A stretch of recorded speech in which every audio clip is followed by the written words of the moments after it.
The backlash continues to mount against a Nova Scotia judge over his decision in a sexual assault case. It involved a Halifax taxi driver and his female passenger who was found partially naked and unconscious in the back of the cab. This is what sparked the anger. In his ruling, Justice Gregory Lenehan said a lack of memory does not equate to a lack of consent. Clearly, a drunk can consent.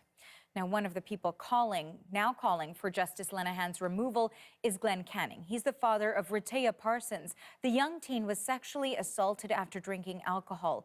Rehtaeh took her own life in 2013 after she was bullied about the incident. Since then, Glenn Canning has become an advocate for sexual assault victims. He spoke to us today in studio.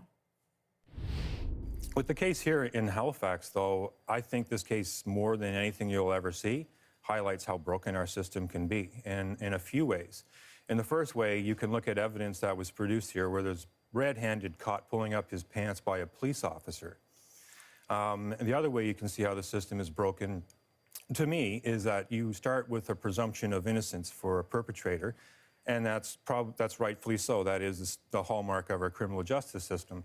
But in doing so with sexual assault cases, you also start off with the presumption that there was consent.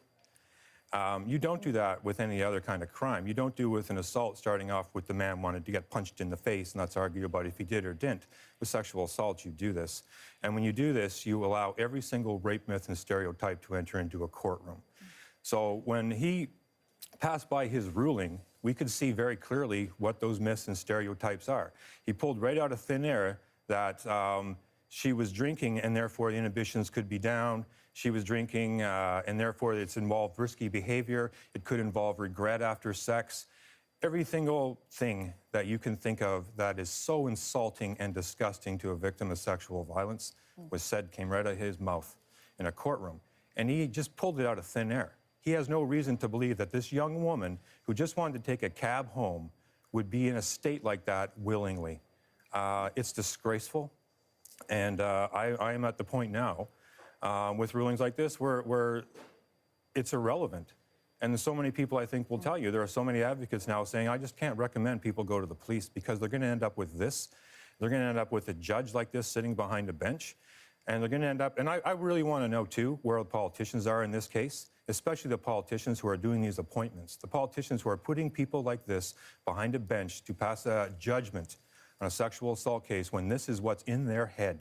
I'd really like to know what we're doing about that. That was Glenn Canning. He's the father of Rehtaeh Parsons.